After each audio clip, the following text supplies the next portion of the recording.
Vines love to grow. They'll pretty much grow anywhere, like weeds. Some plants need very particular conditions to survive. It's easy to know when you have found the perfect conditions for the plant. It won't be dead. But just because vines are hardy little plants and don't die that easily, it doesn't mean that the conditions around them have no effect.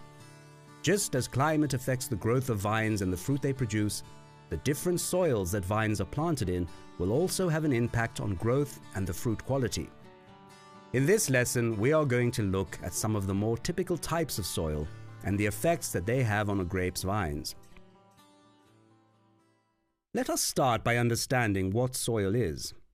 Soil consists of rock particles and decomposed plant and animal material that provide the nutrients required by plants to grow. There are two processes by which rocks are broken up to make soil. The first are physical processes. For example, a sudden change in temperature from a hot day to a cold night can cause rocks to crack, and small particles of these rocks break off. Over many years, these cracks in the rocks fill with water, and if the water freezes and expands, it will cause the rocks to crack further.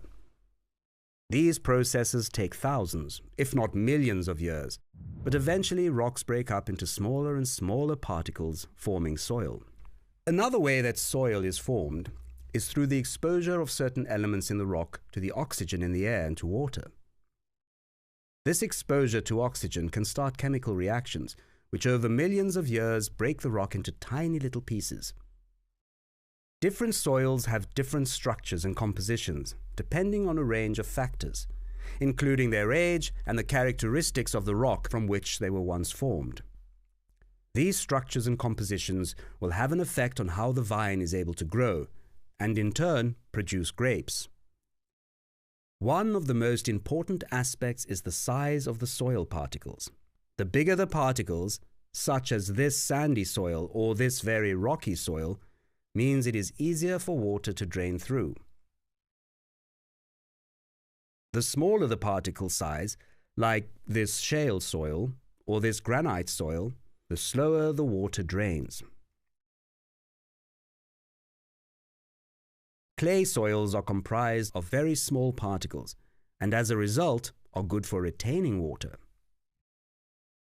Most grape varieties prefer well-draining soils, but it is the relationship between soils, climate and grape variety that will be important when the winemakers decide which vines to plant.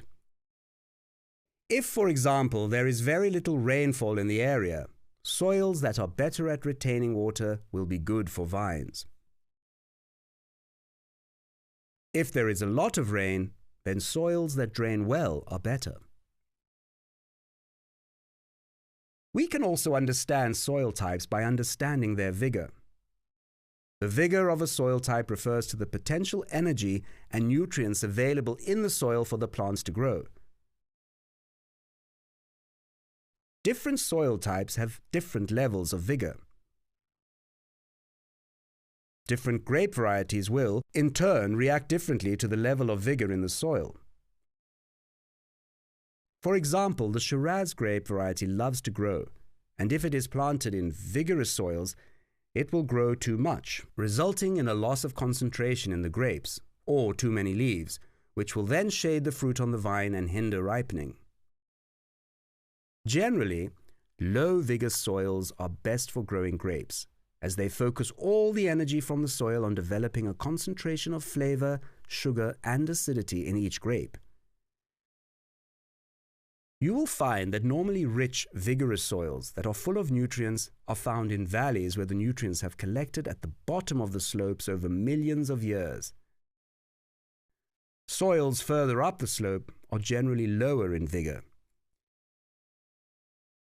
Even before wine growers understood how the soil affected wines, they knew that it did do something.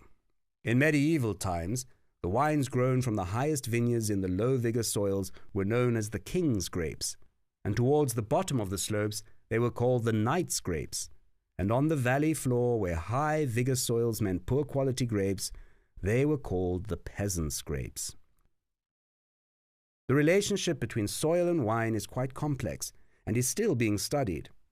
What is important to understand is that different combinations of soil will especially affect the way in which water drains and how readily water is available to the vine, which, as we already know, will make a difference on how the fruit ripens and thus how the fruit tastes.